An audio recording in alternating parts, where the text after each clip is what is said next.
There it is. Thank you very much. Raz, the floor is yours. Thank you, Oren. Always a pleasure to be here with you. Thank you, everyone. I will try to be brief to allow more room for the Q&As. Before getting to the death of President Rouhani and its implications, I would like to make some points about the president in Iran in general, because I've seen several um, observations and commentaries published in recent days since the death of Raisi, saying, well, the president is not that important in Iran. Actually, some would say he's not important at all because he doesn't make the strategic decisions in Iran. The one who makes the decision, the one who decides on Iranian strategy, mostly when it comes to foreign policy and security issues, is Supreme Leader Ali Khamenei. And therefore, there is this assessment that no matter who the president of Iran is, it doesn't really matter, and it doesn't really make any difference concerning Iran's policy. Now, I have to say that I don't totally agree with this conception. And the reason for that is first because I think that the president of Iran does matter. Yes, there is certainly no doubt that the man in charge of Iran is not the president, but the supreme leader of Iran. There is no doubt that the grand strategy of Iran, certainly when it comes to issues we find more interesting or more significant, such as the nuclear policy or Iran's proxy strategy or the decision whether to attack Israel or not, there is a decision to be made by Supreme Leader of Iran. Having said that, the Supreme Leader of Iran, including Ali Khamenei, following the death of Khomeini in 1989, doesn't make decisions on his own. So he certainly considers the opinions and the inputs of other influential officials in the Islamic Republic, mostly the president, the commander of the Revolutionary Guard, members of the SNSC, the Supreme National Security Council. And here we have to remember that the president of Iran is not just the head of the executive branch in Iran. He's also the chairman of the Supreme National Security Council. And therefore, there is certainly, and we've seen a difference between the strategy and certainly the policy of Iran between different presidents. So if you take, for example, the presidency of Rouhani and Hassan Rouhani, the former president of Iran, and you compare that to the policy of Iran under Raisi or under Khatami or under Ahmadinejad, there are some differences. So I wouldn't agree that the president of Iran doesn't matter. What I would agree is that due to certain developments in Iran over the last few years,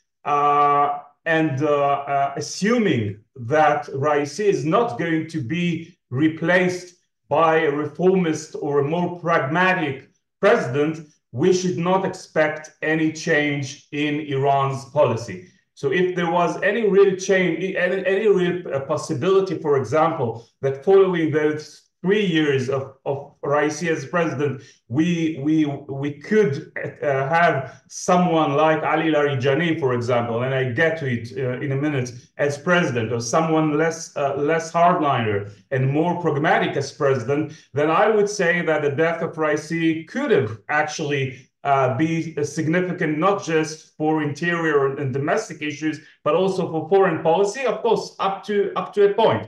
We all remember President Rouhani at the end of his term as president, after 8 years, he said, "I was the president of Iran, but I was very much constrained by the so-called deep state." He didn't call that deep state, but when he referred to the Revolutionary Guards, for example, putting some restraints on his policy as a president, he referred to them as one of the obstacles he had to face while being in office. We all remember Foreign Minister Zarif, who once said, again, towards the end of his term as foreign minister, saying, I was the foreign minister of Iran, but actually the real foreign minister of Iran when it comes to Iran's regional policy was not myself. It was the Qasem Soleimani, the commander of the Quds Force of the Revolutionary Guards. So yes, the president of Iran does matter. He has to deal with the supreme leader. He has to deal with other members of the so-called deep state in Iran, mainly the Revolutionary Guards.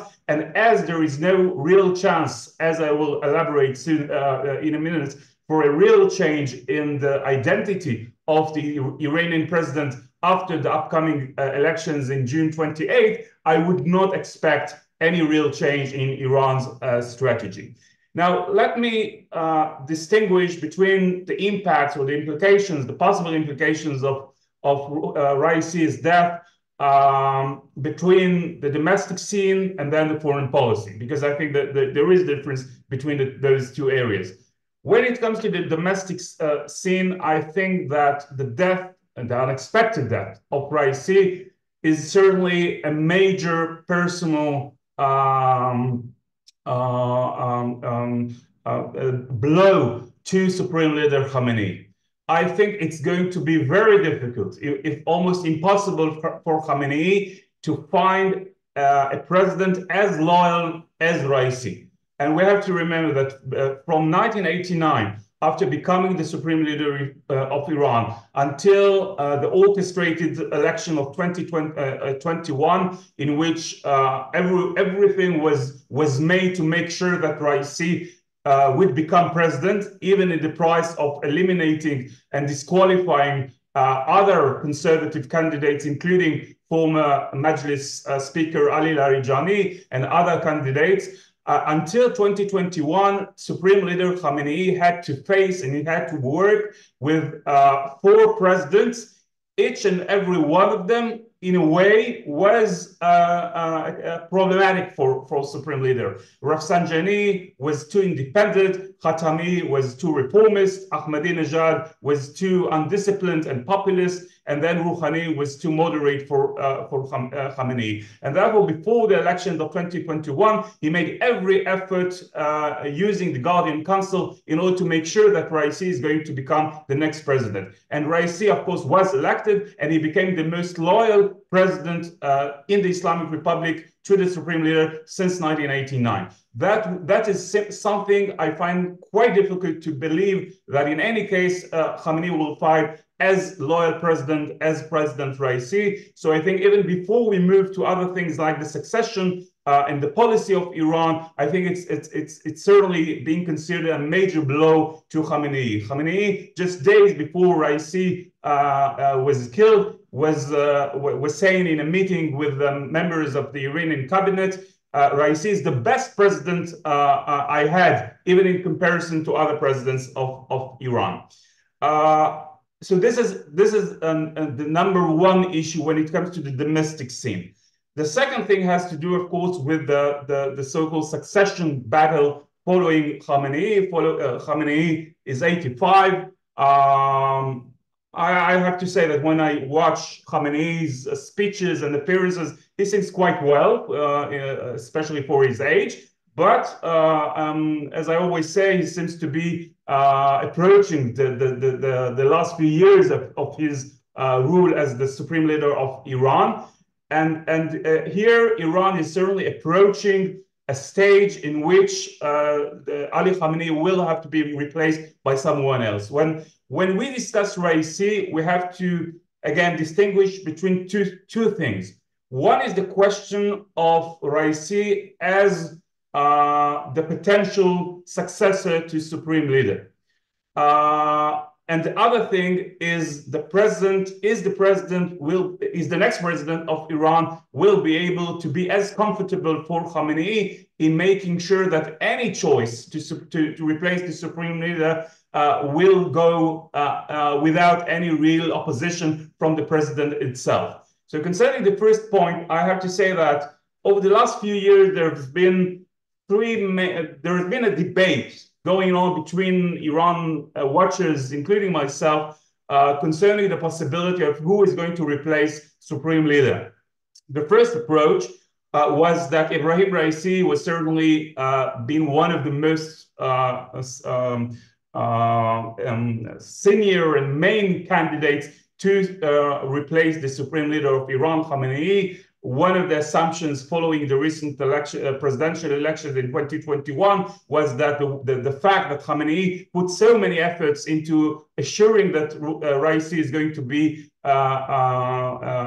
elected is to pave the way for him to become the next supreme leader of Iran. Now, I'm not sure he was considered by Khamenei as the only candidate to replace him, but I can certainly say that over the last few years, he emerged as one of the main candidates to do that. And now it's out of the question. So that remains two other options. The second option, which is mostly supported or raised by some analysts outside Iran, but there have been some voices, including inside Iran, considering this possibility, as is the possibility of Mujtaba Khamenei, the son of Khamenei, becoming the next supreme leader. Here, of course, the death of Raisi, if we assume that Mujtaba was already being considered as one of the candidates to replace Khamenei, it can certainly help Khamenei to pave the way for his son to be elected. I have to say that personally, I'm not sure this is going to happen. I can't rule it out. I can't rule out the possibility that Khamenei really wants his son to become the next supreme leader. But I think this would be quite a risky and unprecedented decision. It actually means turning the Islamic Republic into a kind of Islamic monarchy. And I'm not sure this would be as easy as some analysts consider this option. So this is the second option. The third option, raised in recent years, is that Khamenei will actually the assembly of experts, this assembly of 88 clerics who have to nominate the next supreme leader, would actually choose one of the members of the assembly of experts. There have been some names appearing including in recent days to become the next supreme leader. Again, I don't know what the death of Raisi and how it could affect this race for succession in a few years, assuming that Khamenei is going to die in the next few years. But it certainly has an impact on Iran's approaching this stage of succession. Even if Raisi himself was not considered to be as one of the options to replace Khamenei, Khamenei will certainly have to pay much consideration into the fact that he wants someone to sit in the presidential palace in Tehran who will be weak enough and who will not pose any kind of opposition to whoever Khamenei or the Assembly of Experts decides as the next successor in Iran. So this is another issue. The last issue concerning the domestic scene would be, of course, the upcoming elections to be taking place in less than 40 days. I think that the Islamic Republic is facing a major dilemma when it approaches the presidential elections, the unexpected presidential elections, and the dilemma is between two options. The first option is doing exactly what he did 3 years ago, meaning concerning loyalty to the supreme leader as the #1 criteria for being elected as the president of Iran. If that's indeed the most important criteria, then we should expect the Guardian Council to disqualify any candidate who is not loyal or who is not considered to be loyal enough to the supreme leader, and not allow someone like, for example, Ali Larijani, if he decides to run, to be elected and even not to be qualified for the elections. The other option is to say, look, we are facing a major legitimacy crisis in Iran. We've seen that over the last few years, including in recent parliamentary elections, the elections for the Majlis, in which we could certainly see this unprecedented low turnout of about 40% in the first round and less than 20% in the second round. In Tehran, by the way, only 8% or 7% participated in the second round of elections a week or 2 weeks ago. If the Islamic Republic, if the Iranian regime wants to try and somehow rehabilitate its legitimacy, it would have allowed someone more pragmatic to run for presidency. I have to say that my assumption is that they will still prefer loyalty. Having that in mind, I think that what we've seen over the last few years is an attempt by the Islamic Republic to make sure that the conservatives and the hardliners maintain their hegemony over all political centers inside Iran, including the presidency. And therefore, I would not expect the Guardian Council and the Supreme Leader to allow anyone who thinks, who might become not a threat, but a political challenge to Khamenei to run for president.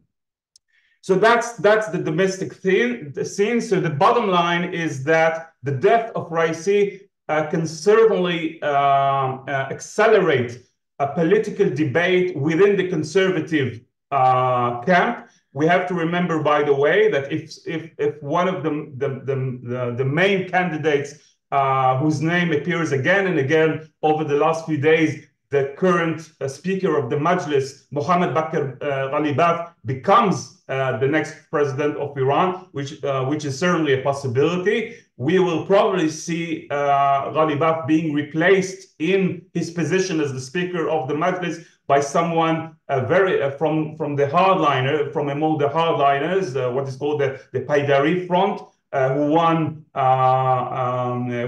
made very well in the last round of parliamentary elections, and if that's the case, we might see some kind of competition between the government led by President Ghalibaf, again if he is elected, and the more hardliner Majlis led by someone else from the more radical faction. Concerning the foreign policy of Iran, here I think the situation is much more simple. I can see no real change in the Iranian strategy when it comes to the nuclear issue or to the regional policy. Again, those issues are mainly decided by the Supreme Leader, by the SNSC. And again, unless we can see a surprise of someone being elected who is more pragmatic, I would expect no change in Iran's strategy when it comes to the nuclear issue, the war in Gaza, the supporting of the Islamic members of the so-called axis of resistance. We have already seen, following the death of Raisi, Iranian officials, including Supreme Leader of Iran, including the commander of the Revolutionary Guards, making it very, very clear that the strategy and the policy of Iran is not going to change. Yesterday, there was a very interesting meeting taking place on the sidelines of the burial of Raisi between high-ranking IRGC Revolutionary Command's commanders, including the commander Salami, the commander of the Quds Force Qani, meeting with members, high-ranking members of the so-called axis of resistance in Tehran, representative of Hezbollah and Hamas and the Houthis and other Palestinian fronts. And I think that this meeting was certainly a sign that nothing is going to change. We have to remember the decisions and the policy when it comes to Iran's regional policy are mostly made by the Revolutionary Guards, by the Quds Force. I have to say that over the last few days, there have been some discussions about the role played by Foreign Minister Abdollahian in Iran's regional policy. I do agree that in comparison to other foreign ministers in Iran, certainly Zarif under Rouhani, we could certainly see Abdollahian playing a much more important role in Iran's regional policy. That, in my view, had to do more with his experience as someone who knew much about the Middle East, knew Arabic very well, was in a very close connection with the IRGC and especially the Quds Force, which allowed him to be more involved. But still, even Abdollahian was more involved in the so-called political aspect of Iran's regional policy rather than the operational and military connections between Iran and its partners and its proxies, which has still been carried out by the Revolutionary Guards, by the Quds Force. I think that Iran is currently facing a major sensitive position when it comes to its nuclear negotiations with the IEA. There are discussions in Iran. Some of you might be aware of the growing debate inside Iran concerning the possible change in Iran's nuclear doctrine, including following the recent clash and collision between Israel and Iran in April. The war in Gaza is still continue. Iran has to continue its efforts to support its proxies, mainly Hamas and Hezbollah. No one really knows what's going to happen in the next few weeks and months in Gaza or between Israel and Hezbollah. So this is a very sensitive environment in which the next president of Iran will have to address. But again, I think that at the bottom line is that the Islamic Republic of Iran is a resilient state, which is certainly possible of addressing this predicament and this unexpected event of the death of Raisi.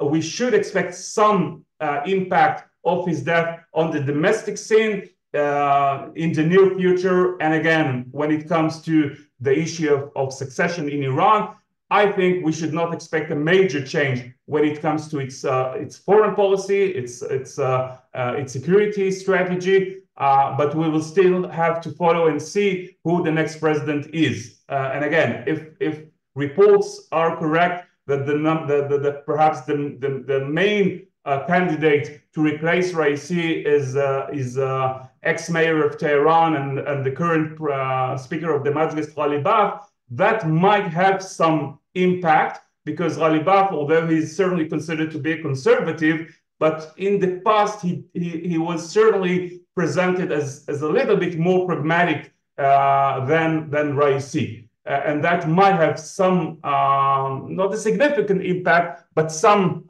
impact on Iran's policy in general. I think I will stop here, and any question I will be happy to address.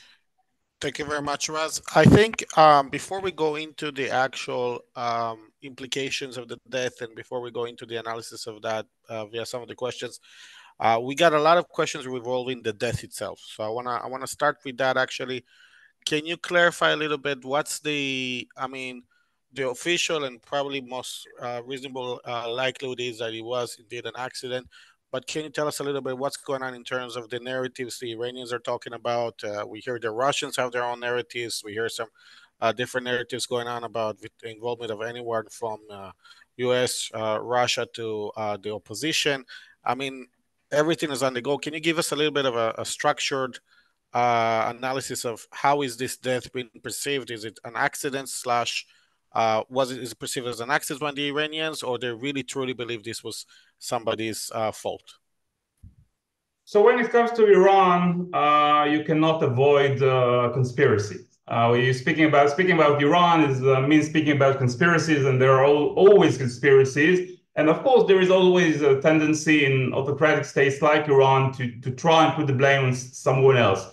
And therefore, since the death of Raisi, since this accident last Sunday, we've been exposed both in Iranian social media, in some Iranian websites as well, different kinds of conspiracies, going from the more natural one of accusing Israel, the US. Some would suggest that due to the proximity of the accident to Azerbaijan and Israeli alleged intelligence and military presence in Azerbaijan, some would suggest that there is an Israeli connection. There are some conspiracies saying that perhaps it was even Supreme Leader Khamenei who wanted Raisi to be killed in order to pave the way for his son Mujtaba to become the next Supreme Leader. Having said that, my sense is that the majority or the mainstream Iranian media officials still refers to that as an accident. And I think the reason for that is it's very clear that, first of all, there is a history in Iran of accidents when it comes to helicopters and planes being crashed due to poor maintenance, due to the problems of getting stuff to replace elements within the helicopters due to Western sanctions.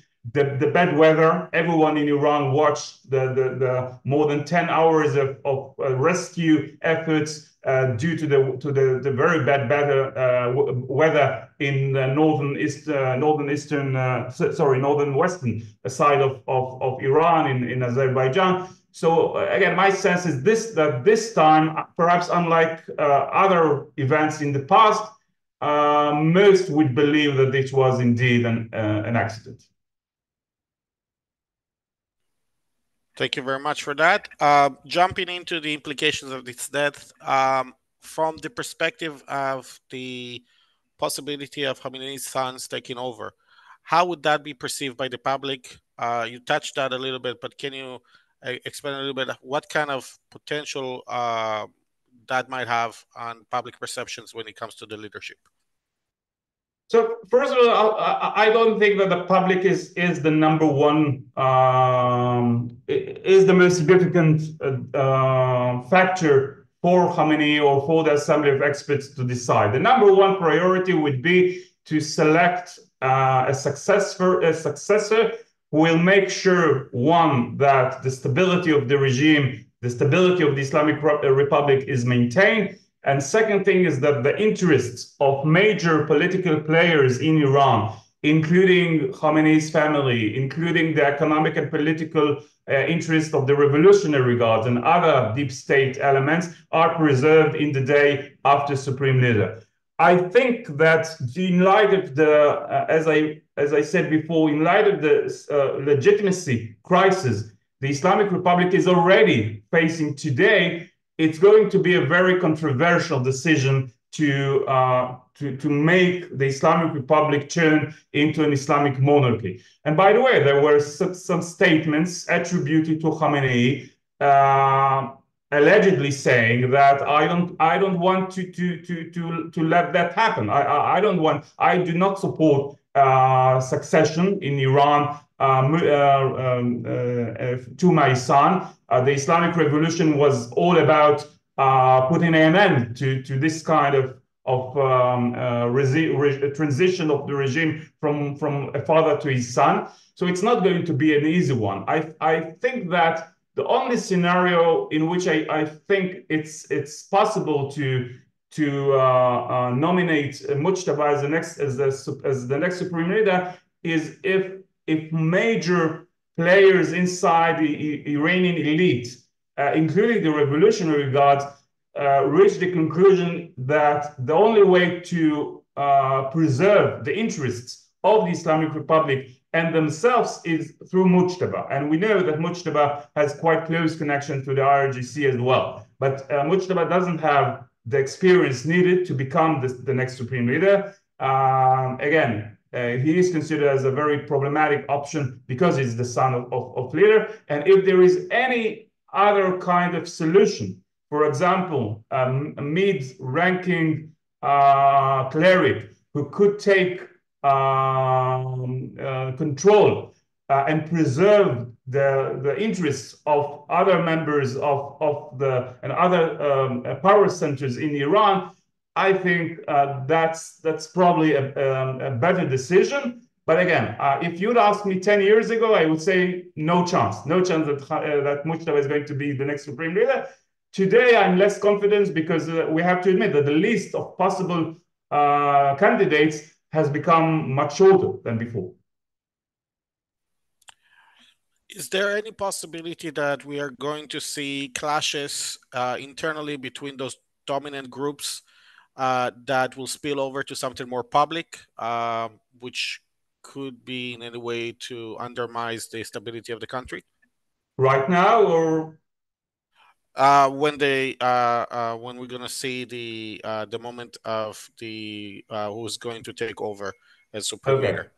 Okay, although you didn't ask about now, I would say, and I was asked over the last few days, do you think that this blow to Supreme Leader Khamenei and to Islamic Republic could actually encourage protests, the renewal of protests in Iran? I don't think so. I think that even if there are some elements inside Iran who would like perhaps to use this as an opportunity to renew the protests as we saw in 2022, I think they realize quite well that today the Islamic regime, the Iranian regime is very edgy, and it's going to just repress any kind of a challenge to the stability of the regime. And by the way, the fact that the elections are going to take place in less more than a month doesn't really allow any real organization or position to try and use that as an opportunity. When it comes to the time when Supreme Leader dies,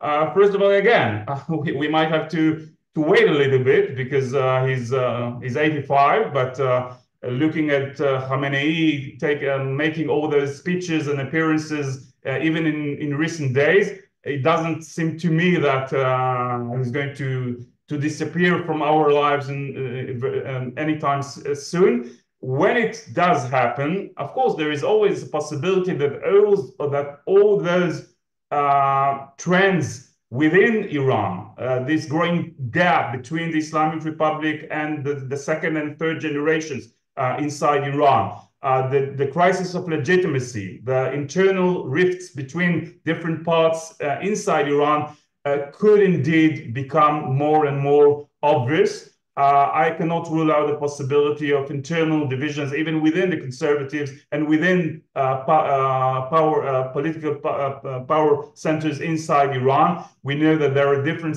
factions even within the IRGC, the Revolutionary Guard. Certainly within the conservative faction, there are some different elements there. I would say that in any case, the next supreme leader of Iran, whoever it will be much weaker than Khamenei, and that could certainly become an opportunity for different elements inside Iran to use that as in order to try and empower themselves.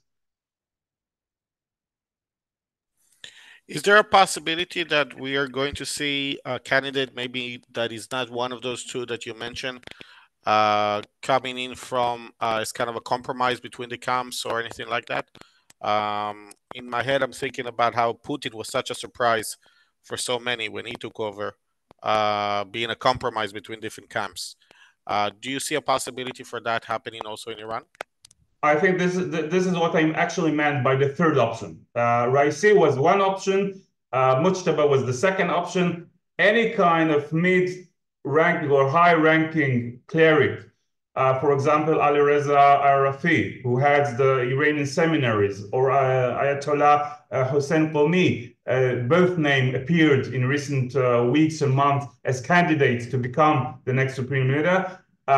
Both of them, but of course there could be other options as well, could serve as a kind of compromise between different elements. Again, I think that the IRGC, which in my view will play a major role in the succession battle, of course, alongside the Assembly of Experts, will try to figure out who is the best candidate to preserve both the stability of the regime itself and the interests of the Revolutionary Guard. And they might reach the conclusion that by appointing someone weaker, someone less, the public opinion is less familiar with, such as those clerics, they have better opportunities to do that.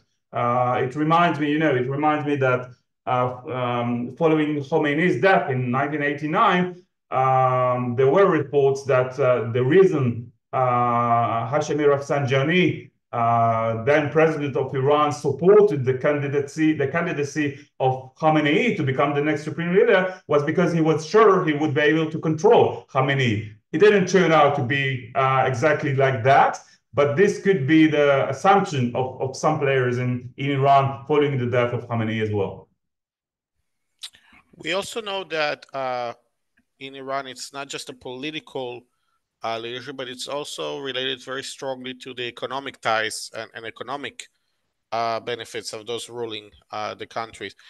Can you tell us a little bit, if you can, about what are those economic powers that you think will have an impact even today on the current leadership of Iran? I think the major issue would be first of all, the economic interests of the Revolutionary Guards. We know that the Revolutionary Guards, since the late 80s, the beginning of the 90s, have become not just a major security, military, political player in Iran, but also a very much economic player inside Iran.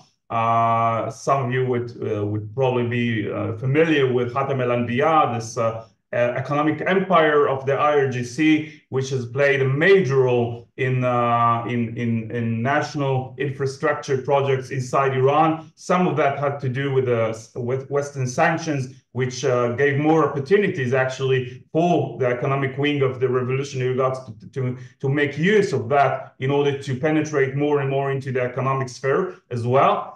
I think that when you consider the stability of the regime, the economic issue is part of that. I have to say that decisions, who is going to replace Khamenei, who is going to replace Raisi, in my view, the economic issue is not that important in this decision, but it has more to do, as I said, with who is going to be more loyal to the system, who is going to be more loyal to the supreme leader, who is going to preserve the interests, including the economic interests of the Revolutionary Guards, of the clerical administration. This is the priorities of making decisions in Iran. And by the way, sorry, it also has, by the way, an impact on the issue of selecting the next president of Iran, because not that I'm a huge supporter of someone like Ghalibaf, for example, but I have to say that if the economic issue would be the #1 priority, I, as the supreme leader of Iran or as an Iranian citizen, would probably want to see someone like Ghalibaf, who was, by the way, quite a successful and capable mayor of Tehran. I would prefer to see him as the next president of Iran. He's certainly better than Raisi, who made very bad work as president over the last 3 years. But again, if they have to choose between someone who is economically capable of trying and address the economic crisis inside Iran, or selecting someone, for example, like Saeed Jalili, who has nothing to do with economy, but who might be considered more loyal to the system, more loyal to the supreme leader, my guess is that they will probably opt for someone who is more loyal, even if he's incompetent. How much would or are the Revolutionary Guard actually playing a major role in this kind of a decision? Are they more of the one obeying to whatever the decision made by the Supreme Council, or are they basically also a very influencer player in this dynamics? Well, we haven't seen direct role played by the Revolutionary Guard when it comes to the political decision who is going to be elected as president. We do know in the past that there were some statements coming from the Revolutionary Guard, either from commanders of the Revolutionary Guard or ex-generals from the Revolutionary Guard, saying the Iranian people have to choose or have to elect someone who will be committed to the Islamic Republic, to the ideals, to the principles of the Islamic Republic, without pointing someone in specific specifically. And we also know that, as I mentioned before, IRGC itself is not a homogeneous organization. So, for example, we know that Ghalibaf, for example, when he tried to run for presidency before, he had quite good connections with Qasem Soleimani in the past. But that doesn't mean that all IRGC members support the same candidate. I would say that after so many years of promoting high-ranking officers within the IRGC based on their loyalty to the system, we would probably not find any real high-ranking officials within the IRGC supporting, for example, someone like Ahmadinejad or someone like Khatami. But whether they would support someone like Ghalibaf or someone like Ali Larijani, I would assume you can find supporters for both of them even within the high-ranking echelons of the Revolutionary Guard. One of the interesting sights we've seen after the incident was the fact that so many Iranians went to the street. Well, maybe not went to the street, but definitely we saw public celebrations. On social media was quite surprising to see that people were not so much worried about to make statements of in which they're supporting and happy about it. Can you elaborate a little bit about how fragile may be the regime from what we're seeing? Was this surprising to you to see all of that? Was that something that surprised you by the extent, the magnitude, but also the openness of people to be willing so much to celebrate the death of Raisi? Look, it's certainly not surprising to find out that Raisi was not popular. I mean, if you remember the election campaign in 2017, when Raisi first competed against the then president of Iran, Hassan Rouhani, Hassan Rouhani said the Iranian people will not elect someone who was responsible for the thousands of political prisoners being executed in 1988 when Raisi served as the deputy prosecutor of Tehran. So he was never popular. Even when he won the elections in 2021, that was a result of an orchestrated campaign making sure that he will be elected. And the turnout back then was less than 50%. So he didn't get the majority of the Iranian people. Having said that, and I certainly saw those signs of Iranian people going to the streets and expressing their joy, especially in certain areas like in Kurdistan. Everyone in Kurdistan remembers his role in the repression of the Mahsa Amini's protest almost 2 years ago. So that was not surprising. But I have to say, we should be very careful in assessing the potential of those voices inside Iran to make a change. Because, as I said before, there is no doubt the Islamic Republic is facing a major legitimacy crisis, whether it's Raisi's popularity or Khamenei's popularity. Most assessments, and I share them, is that the Islamic Republic of Iran and the Iranian regime right now doesn't enjoy more than 20% at the most of support among the Iranian people. The problem, and by the way, we saw part of those 20% in yesterday's funeral in Tehran. There were at least hundreds of thousands of participants in those funerals, and they certainly represent the ideological and the political, the social base of the Iranian regime. Now, you can say, okay, but it's just 15%, it's just 20% of the population, and you might be right. But those are the base of the Islamic Republic who enjoys the support of the Revolutionary Guards, of the regime, while the other 70 or 80% don't enjoy this support of repressive capabilities of the Islamic Republic. So even those voices being heard in recent years, not just following the death of Raisi, we saw that after the the IRGC high-ranking members being killed allegedly by Israel in Syria. We saw the same kind of reactions. It doesn't really give you a clue about the possibility of those voices succeeding in making a political change in Iran. Because again, in order to make a political change in Iran possible, it's not enough to see those voices of joy following the death of Raisi. You have to see millions of Iranians in the street working together in a kind of a coalition between different sections within the Iranian society, with cracks within the political and security elite of Iran. All those working together might be able to evolve into some kind of political change in Iran.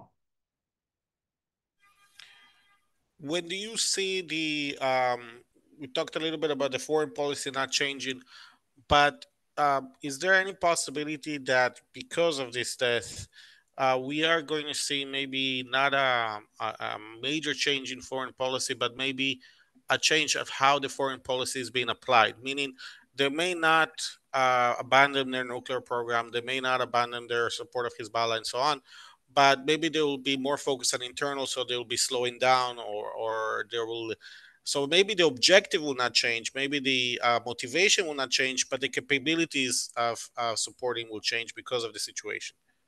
So my short answer would be no, and there are two reasons for that. One, if we would expect this process of getting out of this unexpected death of Raisi to take longer, meaning if we would enter right now a several month or a year of instability due to the death of Raisi, we might perhaps say, okay, the regime in Iran, the SNSC, the Supreme National Security Council, will be much more diverted into dealing with domestic issues rather than external threats. But at the end of the day, if we have elections in June 28th, which is a little more than a month, we should expect a new government in a matter of 2 months at the most. And this would probably provide a continuity rather than unexpected changes.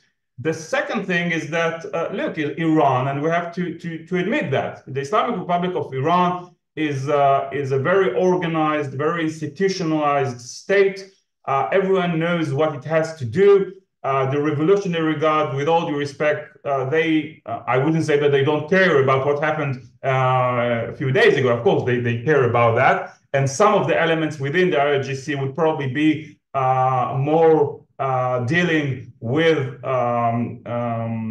taking the measures required to prepare the ground for the next presidential elections and to prevent any kind of protests going on in the near future. But if you take, for example, the Quds Force, led by Qani, he doesn't have to take care about domestic issues.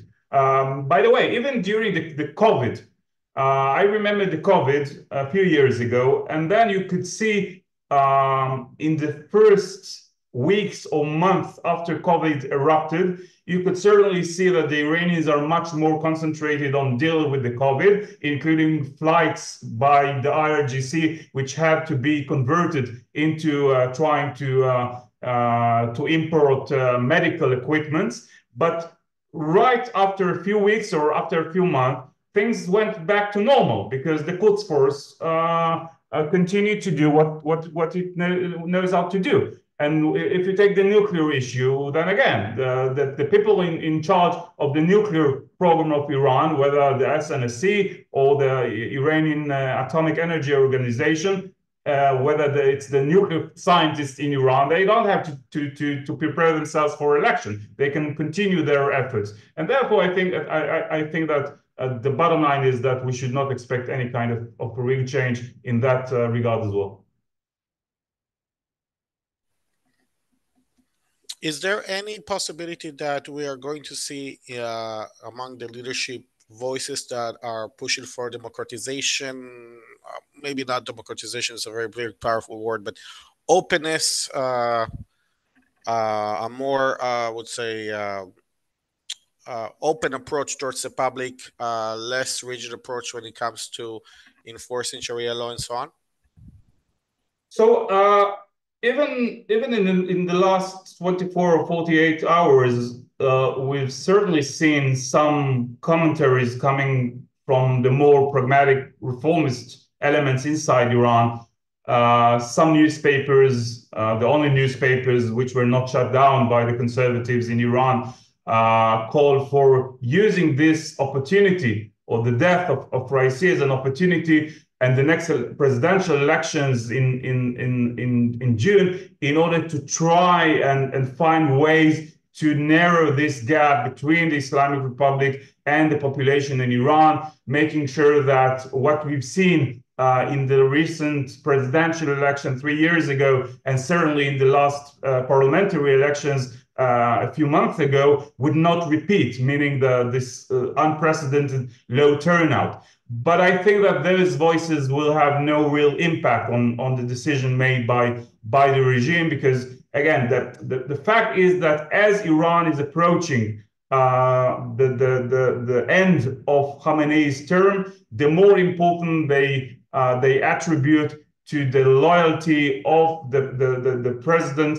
and any other elements of the Iranian political system to the supreme leader and to the continuity after he's gone. And therefore, there are some voices calling for more openness. There are some voices saying the Guardian Council should this time approve the candidacy of more pragmatic elements, including reformist candidates. But I find it very difficult to believe that their advice would be taken seriously by the regime. Okay, at this point, I would like to conclude with your final remarks, your final thoughts before we conclude the webinar. Again, I think that we have to on the one side, it's very easy to say the president doesn't have any real impact on Iran. On the other hand, there are some voices saying that this is a major blow to the Islamic Republic and everything is going to change. And I think that, as always, reality is very, very complex. On the one side, if someone like Ghalibaf really becomes the president, there is a possibility of certain change, not a major change, certainly not in the strategy, certainly not in areas we in Israel, in the West, in the Arab world find more interesting: the nuclear issues, security issues, regional issues. On the other hand,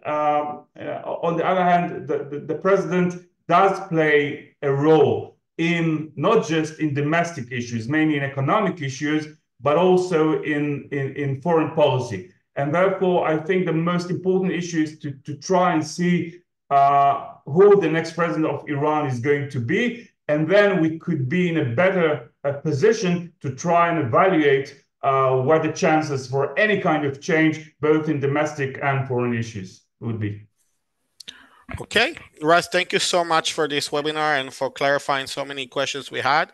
I wish to thank you, and I wish to thank everybody who joined us on this webinar. As a reminder, we are going to be publishing this recording, so you'll be able to review it again. Thank you, Raz. Thank you, everybody. Thank you. Bye-bye. Thank you. Bye-bye.